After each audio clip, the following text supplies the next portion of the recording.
Praise the lord. ప్రభునందు ప్రియమైన దేవుని బిడ్లారా, ఇది నాన్న ప్రార్థన చేసుకొని కొద్ది నిమిషాలు దేవుని సన్నిధిలో వాక్యాన్ని ధ్యానం చేసుకుందాం. మహాపరిశుద్ధుడా, మీకు కృప కలిగిన మా తండ్రి, జీవం కలిగిన దేవా, జీవాధిపతి, మీ కొందనాలనైనా అయా ఈ సమయంలో ప్రభా మీ మాటలు మీ ధ్యానం చేసుకోపోచుండగా అందరికి కావలసిన వర్తమానాన్ని దయచేయండి. నీ వాక్యము బ్రతికిస్తుంది, బాధల్లో నెమ్మదినిస్తుంది. అయ్యా నా తండ్రి, నీ వాక్యము మా పాదములకు దీపమై ఉన్నది, మా త్రోవులకు వెలుగై ఉన్నది నాయన. ఇటువంటి వాక్యాన్ని దినదినము ధ్యానం చేసుకుంటుండగా నాయన ప్రతి ఒక్కరితో మీరు మాట్లాడండి, హృదయాలు తెరవచేయండి. అయ్యా నాయన, మమ్మల్ని పరిశుద్ధపరచండి, పవిత్రపరచండి, నీ వాక్యం ధర కడగండి, బలపరచండి, ఆశీర్వదించండి నాయన. వాక్యం ఎదుజలుచుండగా మంచి నిలబడే విత్తనములుగా మీరు ఆశీర్వదించండి. అయ్యా, చూస్తున్న బిడ్డల్ని, చూడబోతున్న బిడ్డలందరినీ మీరు జ్ఞాపకం చేసుకొని వాక్యం ధర సంధించి రక్షణ మారు మనసుకు బిడ్డలను సిద్ధపరిచి ఆశీర్వదించి సహాయం చేయమని మా ప్రభుని యేసుక్రీస్తు నామమున పేరిట ప్రార్థించి అడిగి వేడుకుంటున్నాము తండ్రి, ఆమేన్. దేవుని సన్నిధిలో మరి నిన్నటి దినాన కొద్ది మాటలు స్మరణలో ఉన్న సంఘములో గూర్చి సంఘముతో మాట్లాడినటువంటి మాటలను మనం జ్ఞాపకం చేసుకున్నాం. ఇప్పుడు దేవుని సన్నిధిలో మరి ఇంకొక సంఘము గురించి మనము ధ్యానం చేసుకుందాం. ప్రకటనల గ్రంథము 2వ అధ్యాయము 12వ వచనం చదువుకుందాం.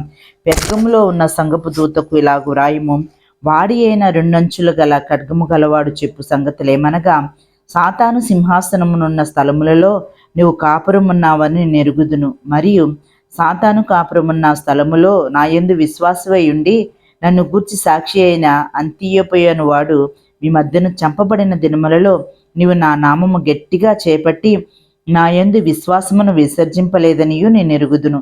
అయినను నేను నీ మీద కొన్ని తప్పిదములు మోపవలసి ఉన్నది.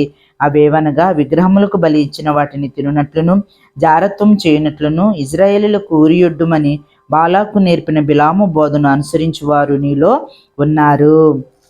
అటువలనే నీ కొలాయిత్తుల బోధన అనుసరించి వారును నీలో ఉన్నారు. కావున మారుమనసు పొందుము, లేనిదిలా నేను నీ యొద్దకు త్వరగా వచ్చి నా నోట నుండి వచ్చు ఖడ్గము చేత వీరితో యుద్ధము చేసేదను. దేవుని సన్నిధిలో మరి ఈ పెర్గము ఉన్నటువంటి సంఘంతో దేవుడు మాట్లాడుతున్నటువంటి మాట ఏంటనంటే, 2 అంచుల వాడి అయిన ఖడ్గము కలిగినటువంటి వ్యక్తి మాట్లాడుతున్నటువంటి మాటలు. మరి 2 అంచుల ఖడ్గము దేవుని యొక్క వాక్యమై ఉన్నది. కాబట్టి ఆ వాక్యము సంఘానికి వివరిస్తూ ఉన్నాడు. ఏమనంటే, మరి మీలో బిలాము బోధ ఉన్నది, బిలాము నడిచినటువంటి మార్గాలు ఉన్నాయి, బిలాము నడిచినటువంటి ఆ మార్గములో మీరు నడుస్తూ ఉన్నారు. కాబట్టి మీ మీద కొన్ని తప్పిదములు నేను మోపవలసి ఉన్నది, కొన్ని తప్పిదములు మీ మీద నేను మోపుతూ ఉన్నాను అని చెప్పి దేవుని వాక్యము సెలవిస్తుంది. మీరు సరిచేసుకోవాలి, మారుమనసు పొందాలి. ఆ బిలాము బోధ, బిలాము మార్గములు మీలో నుంచి లేకుండా మీరు చూసుకోవాలని చెప్పి దేవుడు హెచ్చరిస్తూ ఉన్నాడు, మాట్లాడుతూ ఉన్నాడు, జ్ఞాపకం చేస్తూ ఉన్నాడు. వారు నడిచినటువంటి మార్గాలు కొన్ని అయితే మరి దేవుని సన్నిధిలో కొన్ని విషయాల్లో మీరు బాగానే ఉంటున్నారు, కానీ మిగతా కొన్ని విషయాలు, కొన్ని తప్పిదములు మీ మీద చూపవలసిన విశ్వాసమును విసర్జించలేదని ఎరుగుదును. మీరు సాక్షులుగా మరి అంత్య అనువాడు మీ మధ్యను నుండిన దినములలో నీవు నా నామము గట్టిగా చేపట్టి విశ్వాసమును విసర్జించలేదని నేను ఎరుగుదును. సాతాను సింహాసనం ఉన్న స్థలముల్లో నువ్వు కాపురమున్నావని కూడా నేను ఎరుగుదును. అయినప్పటికీ సాక్ష్యాన్ని మీరు కాపాడుకుంటున్నారు, విశ్వాసులుగా ఉంటున్నారు. అయితే మీ మీద మరి కొన్ని తప్పిదములు మోపవలసి ఉన్నది. అదేంటనగా, విగ్రహములు బలి ఇచ్చిన వాటిని తినిటయు, అలాగే జారత్వం చేయుటయు, ఇజ్రాయేలుకు ఉరి ఎడ్డుమని బాలాకు నేర్పిన బిలాము బోధను అనుసరించి వారు నీలో ఉన్నారు. కాబట్టి నేను ఖడ్గము చేత పట్టుకొని మరి ఖడ్గముతో నేను యుద్ధము చేసేదను, నా నోట నుండి వచ్చు ఖడ్గము చేత మీతో యుద్ధము చేసేదను. దేవుని వాక్యం సెలవిస్తుంది. పెర్గము సంఘముతో దేవుడు మాట్లాడుతూ ఉన్నాడు. ఏమనంటే, మీలో బిలాము బోధ, బిలాము మార్గములు, బిలాము త్రోవలు ఉన్నాయి, జారత్వం ఉన్నది, విగ్రహారాధన ఉన్నది, బలి అర్పించిన వాటిని తినటానికి మీరు ఇష్టపడుతున్నారు అంటే అనుల మార్గంలోనికి వెళ్ళిపోతున్నారు, దేవుని ఎరగినటువంటి మార్గంలోనికి వెళ్ళిపోతున్నారు, అవిశ్వాసమైనటువంటి మార్గంలోనికి మీరు వెళ్ళిపోతున్నారు. అదే కాకుండా దేవుని బిడ్డలను దూషించినట్లుగా, దేవుని బిడ్డలు హతమార్చినట్లుగా, దేవుని బిడ్డలు పాడు చేయనట్లుగా బిలాము బోధ త్రోవ మీలో ఉన్నదని కొన్ని తప్పుదెమ్మలు వారి మీద మోపుతూ ఉన్నాడు. బిలాము బోధ ఏంటి అని చెప్పి మనం చూసినట్లయితే బిలాము మార్గములు ఎలా ఉన్నాయనంటే పేతురు రాసినటువంటి రెండవ అధ్యాయము 15 వచనం నుండి కొన్ని వచనాలు చదువుకుందాం. తిన్నని మార్గమును విడిచి బయోరు కుమారుడైన బిలాము పోయిన మార్గమును బట్టి త్రోవ త్రప్పిపోయిరి. ఆ బిలాము దుర్నీతి వలన కలుగు బహుమానమును ప్రేమించును, అయితే తాను చేసిన అతిక్రమము నిమిత్తము అతడు గద్దింపబడెను. ఎట్లనగా నోరు లేని గార్ధబము మానవ స్వరముతో మాట్లాడి ఆ ప్రవక్త యొక్క వెర్రితనమును అడ్డగించెను. వీరు నీళ్ళు లేని బావులను పెనుగాలిని కొట్టుకొని పోవు మేఘములనై ఉన్నారు, వీరు కొరకు గాఢాంధకారము భద్రము చేయబడినది. దేవుని సన్నిధిలో మరి బిలాము మార్గములు ఏంటనంటే దుర్నీతి వలన కలుగు బహుమానాన్ని ప్రేమించాడంట. దేవుని బిడ్డల్ని మరి బాలాకు రాజు మరి వచ్చి కొంతమంది వ్యక్తుల్ని పంపిస్తూ ఉంటాడు. ఆ రాజుగారు పంపించినప్పుడు మరి బిలాము ఒక ప్రవక్తగా మనం చూస్తూ ఉన్నాం. దేవుని సన్నిధిలో ప్రార్థించి దేవుడు ఏం చెప్పమంటే అవి చెప్పే మరి పనిలో ప్రవక్తగా ఉంటూ ఉన్నాడు.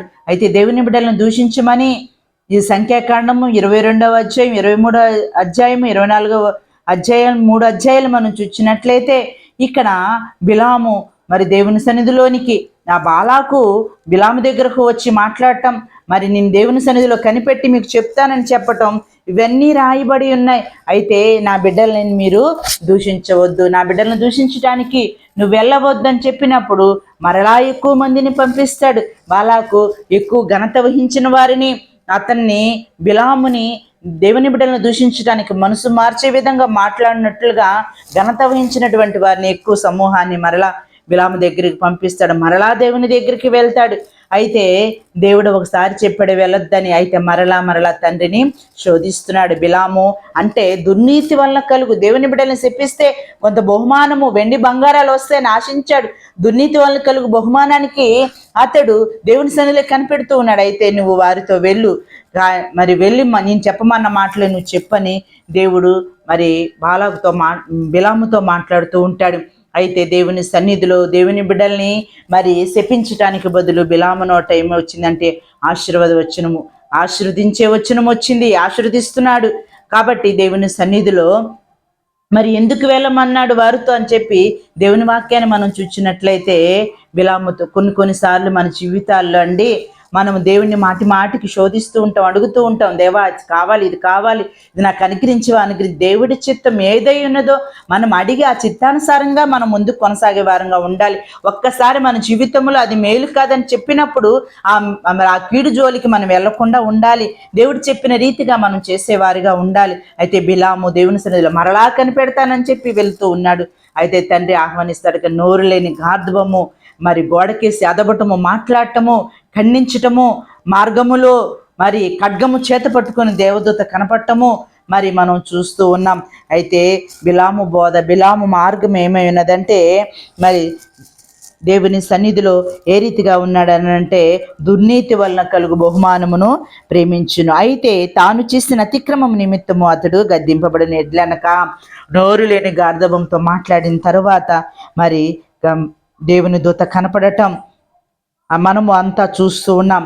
అయితే దేవుని బిడ్డల్ని శపించటం మానేసి దీవిస్తూ ఉంటాడు. దేవుడు చెప్పినటువంటి మాటల ప్రకారంగా బిలాము నోరు వాడబడుతూ ఉంటుంది. బాలాకేంటి మాకు ఇట్లాంటి పని చేసావని చెప్పి ఆ సంఖ్యాకాండం 22, 23, 24 వచనాలన్నీ మనం 3 అధ్యాయాలు చదివితే మనకి బిలాము గురించి రాయబడి ఉంటుంది. అయితే దేవుడు ఈ రీతిగా నన్ను నడిపించాడు, దేవుడు చెప్పమన్న మాట నేను చెప్పాలి, దేవుడు నన్ను వాడుకున్నాడు అని చెప్పేసి బిలాము బాలాకుతో మాట్లాడుతూ ఉంటాడు.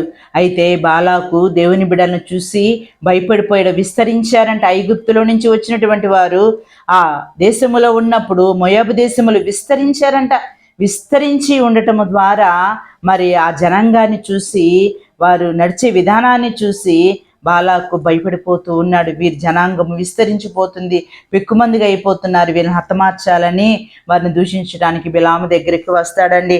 బిలాము దుర్నీతి కలుగు బహుమానాన్ని ప్రేమించి వారిని దూషించడానికి వెళ్తాడు. కానీ దేవుని బిడ్డలకు తోడుగా ఉండి బిలాము మరి దూషించకుండా దీవించినట్లుగా తన నోరుని దేవుడు వాడుకుంటాడు. నోరు లేని గార్ధబొమ్మను కూడా మాట్లాడే విధంగా దేవుడు ఆ గాడిదని వాడుకుంటాడు. దేవుని సన్నిధిలో దుర్నీతి కలుగు బహుమానం కొరకు బిలాం పరిగెత్తినట్లుగా మనం పరిగెత్తే వారంగా ఉండకూడదు. దేవుని బిడ్డల కొరకు మనం ప్రార్థించే వారంగా ఉండాలి, వేడుకునే వారంగా ఉండాలి. ఏదో ఆశించి ఏదో కోరుకొని లోక సంబంధమైన వాటిని కోరుకొని దేవుని మార్గాల్ని విడిచేవారు అనేక మంది, నీతిని విడిచేవారు అనేక మంది, పరిశుద్ధతను పవిత్రతను విడిచిపెట్టేవారు అనేక మంది. వారందరి గురించి దేవుని వాక్యం సెలవిస్తుంది, మీలో కొన్ని మంచి లక్షణాలు ఉన్నాయి, కానీ కొన్ని తప్పిదములు మీ మీద మోపవలసి ఉన్నది. అన్నిల మార్గంలో మీరు నడుస్తున్నారు, అన్నిలు చేసినట్లుగా మీరు చేస్తున్నారు. అదే అంతే కాదు, కానీ బిలాము నడిచినటువంటి త్రోవ బోధ మీలో ఉన్నాయి. కొలాయితీల బోధను కూడా మీరు విసర్జించారు, విడిచిపెట్టారు. ఎందుకు బిలాము బోధను త్రోవను మీరు మరి అంటిపెట్టుకొని జీవిస్తున్నారంటే ఆశిస్తున్నారు. ఆశ మరి ఎక్కువగా మనకు ఉండకూడదు. తగు మాత్రము ఆశ కలిగిన ప్రాణాన్ని దేవుడు తృప్తిపరుస్తాడు. కానీ మనం ఏ విషయాలు ఎప్పుడు పొందుకోవాలో దేవుడు మనకి అనుగ్రహించే దేవుడు. ఆశ కూడా మనకు తగినట్లుగానే మనం ఆశపడే వారంగా ఉండాలి. కాని దానికోసం మనం ఆశపడకూడదు, మనది కానిది దానికోసం ఎప్పుడు మనం ఆశించేవారిగా ఉండకూడదు. ఆజ్ఞలు కూడా ఒక ఆజ్ఞ కదా, నీ పొరుగు అనేది ఏది కూడా నువ్వు ఆశింపకూడదు. ఆజ్ఞ అతిక్రమం పాపం చేసేవారుగా మనము ఉండకూడదు. బిలాము నడిచినటువంటి మార్గాలు మనలో ఉండకుండా మనము చూసుకోవాలి. బిలాము మరి ఆ రీతిగా బాలాకు రాజుతో ఎందుకు ఇలా చేసావనంటే, నువ్వు దేవుని బిడ్డలను చూసి మరి వారు ఉంచినటువంటి విశ్వాసాన్ని బట్టి, ప్రవర్తనను బట్టి నువ్వు భయపడుతున్నావు కదా. వారు మార్గాలు మరి చెరిపివేసుకున్నట్లుగా ప్రేరేపించు అని చెప్పి కొంత తప్పుడు బోధను వారికి చేస్తూ ఉంటాడు. అయితే వారు జారత్వంలోనికి, అలాగే దేవుని సన్నిధిలో మరి విగ్రహాలు అర్పించినటువంటి ఆ అర్పణలోకి భుజించటానికి వారు అన్నిల మార్గంలోనికి వెళ్ళిపోయినట్లుగా పాపం చేయటానికి బిలాము బోధ మరి చేస్తూ ఉంటాడు. ఆ మార్గంలో వారు పడిపోయిన తర్వాత పాపంలో నడుచుకోవటం, ఆ బిలాము బోధలో త్రోవలను ఉండటం ద్వారా ఇజ్రాయేలీలు అనేక మంది ఆ దినాన హతమార్చటం, ఉరిదీయించబడటం 24వ అధ్యాయంలో సంఖ్యాకాండంలో మనం చూస్తూ ఉంటాం. దేవుని వాక్యం సెలవిస్తుంది. ప్రియ దేవుని బిడ్డ, దేవుని వాక్యం ఏమంటుందనంటే, మీరు ఆ రీతిగా ఉండొద్దు. బిలాము నడిచినటువంటి ఆ బోధను అనుసరించే వారుగా ఉండొద్దు. బిలాము త్రోవలు మీరు నడవద్దని దేవుని వాక్యం సెలవిస్తుంది. పెర్గము సంఘములో మనకు కూడా దేవుని వాక్యం సెలవిస్తుంది. అంత్య దినాల్లో, దుర్దినాల్లో, అపాయకరమైన దినాల్లో ఉంటున్నారు. మంచి సాక్షి జీవితము, విశ్వాసం కలిగినటువంటి వారుగా ఉన్నారు. అది అంతం వరకు మీరు పట్టుకొనేనండి. అలా చేస్తే దేవుని వాక్యం అంటుంది, మీరు మారుమనసు పొందండి, లేని ఎడల 16వ వచనములో, కావున మారుమనసు పొందుము, లేని ఎడల నేను యుద్ధకు త్వరగా వచ్చి నా నోటి నుండి వచ్చి ఖడ్గము చేత వీరితో యుద్ధము చేసేదిన. సంగములతో ఆత్మ చెప్పుచున్న మాట చెవుగలవాడు వినుగాక. జయించు వానికి మరుగై ఉన్న మన్నాను భుజింపనిత్తును, మరియు అతనికి తెల్లరాతినిత్తును. ఆ రాతి మీద చెక్కబడిన ఒక క్రొత్త పేరుండును, పొందిన వానికి గాని అది ఎవరికి తెలియదు.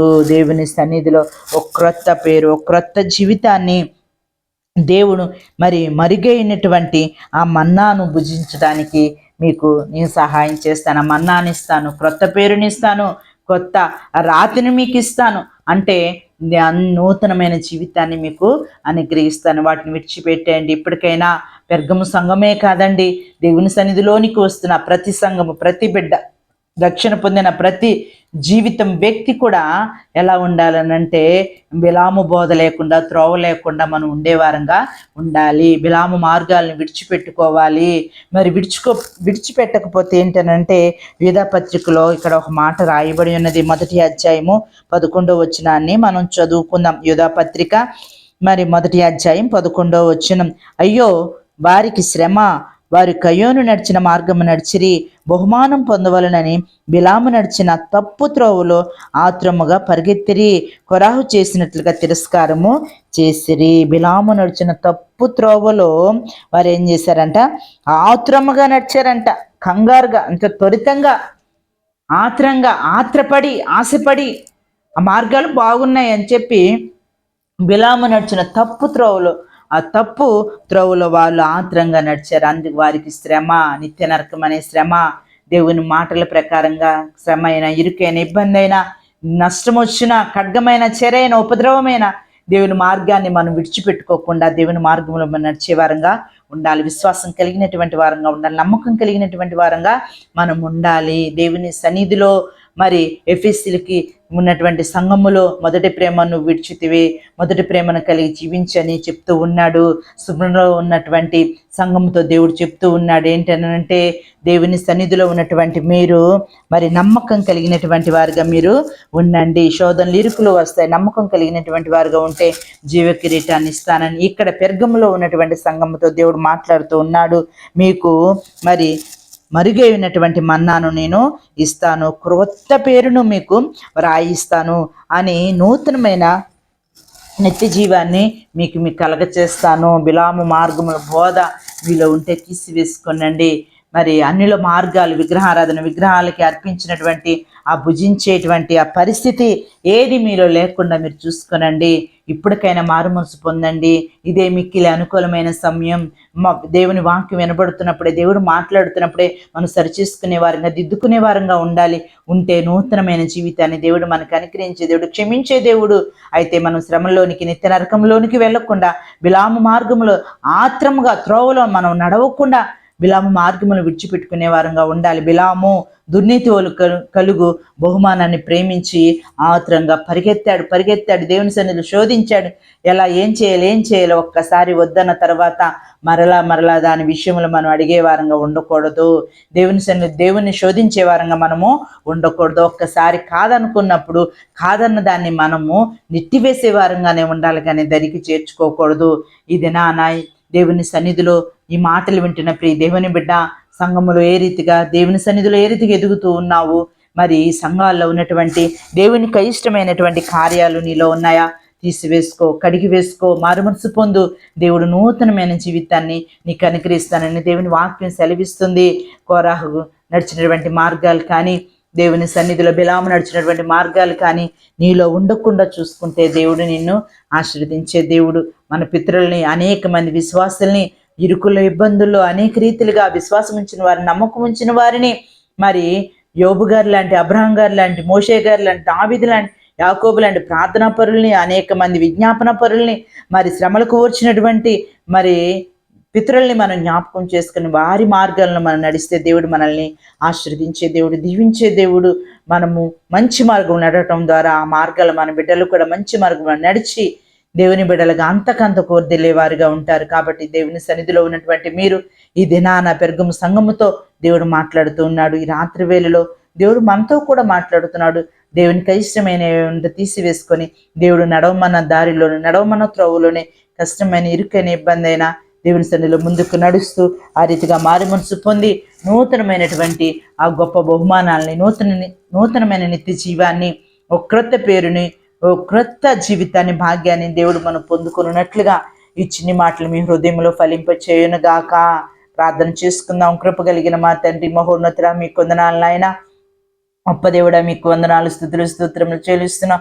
విత్తన వాకలి బిడ్డల హృదయాల్లో నూరంతలుగా నీరు కట్టి ఫలింప చేయండి అయా. నా తండ్రి ప్రభా, బిడ్డలు నాయన అయా, నీలో నువ్వు కలిగిన లక్షణాలు ప్రభా మేము కలిగి ఉండటానికి నీ కృపను చూపించండి. నీకు ఇష్టమైన బిడ్డలు ఉన్నట్లు కృపను చూపించండి అయ్యా.